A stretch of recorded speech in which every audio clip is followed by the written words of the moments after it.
Hi friends, Siragadikka ஆசை சீரியலில் நாளைக்கு என்ன நடக்க போகுதுன்னு பார்க்கலாம். வாங்க வீடியோக்குள்ளே போகலாம். நம்ம சேனல் இன்னும் சப்ஸ்கிரைப் பண்ணாதவங்க சப்ஸ்கிரைப் பண்ணிக்கோங்க. பொண்ணு பார்த்து முடிச்சுட்டு போனதுக்கப்புறம் சீதாவோட அம்மா சீதாட்ட சொல்கிறாங்க, பாருடி நம்ம மாப்பிள்ளை எவ்வளோ தங்கமான மனசு, அவருக்கு பிடிக்கலன்னு சொல்கிறப்ப வேண்டாம் வேண்டான்னு முரண்டு பிடிச்சாலும் அவருக்கா மனசில் தோணுன்னு உடனே கல்யாணத்துக்கு சம்மதிச்சிட்டா இருப்பார். எந்த ஈகோவும் பார்க்காம நம்ம சின்ன மாப்பிள்ளையும் அப்படியே இருந்துட்டா பரவாயில்லடி. மீனா கொடுத்து வச்சவதான், உனக்கு அதே மாதிரி வாழ்க்கை அமைஞ்சிருச்சுன்னா ரொம்ப சந்தோஷப்படுவேன் அப்படிங்கிறாங்க. அதுக்கு சீதாவோட தம்பி, ஆமாம்மா, முத்து மாமாவாட்ட யாருமே வரமாட்டாங்கம்மா, பார்க்கலாம்மா சீதாவோட வீட்டுக்காரர் எப்படி இருக்காருன்னு அப்படின்னு சொல்லி சீதாவோட அம்மாட்ட சொல்லிட்டு இருக்காங்க அவங்க தம்பி.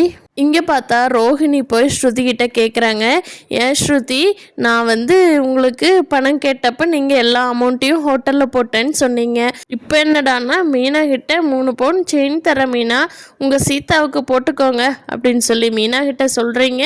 ஏன் ஸ்ருதி, அப்போ எனக்கு ஒரு நியாயம் மீனாவுக்கு ஒரு நியாயமா அப்படிங்கிறாங்க. அதுக்கு ஸ்ருதி இருந்துக்கிட்டு, மீனா எப்போவுமே பணத்துக்கு ஆசைப்படாதவங்க ரோஹிணி, அது இல்லாமல் அவங்க நான் கொடுக்கலினாலும் கேட்க போகிறதில்ல, அவங்க எங்கிட்ட ஹெல்ப்பும் கேட்க போகிறதில்ல.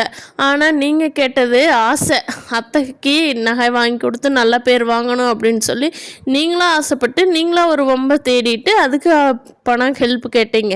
மீனா என்றைக்குமே அந்த தப்பெல்லாம் பண்ண மாட்டாங்க, அது இல்லாமல் அவங்க பணத்துக்கு எப்போது ஆசைப்பட மாட்டாங்க, அதனால தான் நான் தரேன்னு சொன்னேன் அப்படின்னு ஸ்ருதி நெத்தியில் அடித்த மாதிரி சொல்லிட்டு போயிடுறாங்க.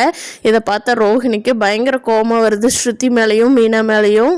இன்னும் ரோஹிணி ஸ்ருதியோட அம்மா அப்பாட்ட தான் பணம் வாங்கினாங்கன்னு ஸ்ருதிக்கு தெரிய வந்ததுன்னா ஒரு பத்திரகாளி ஆட்டமே போட்டுருவாங்க ஸ்ருதி. பார்க்கலாம் ஃப்ரெண்ட்ஸ், அது எப்போ நடக்க போகுதுன்னு. இந்த வீடியோ பிடிச்சிருந்தா லைக் பண்ணிக்கோங்க. நீங்கள் என்ன நினைக்கிறீங்க இன்னைக்கு இல்லை கமெண்ட் பண்ணுங்கள். தேங்க்யூ.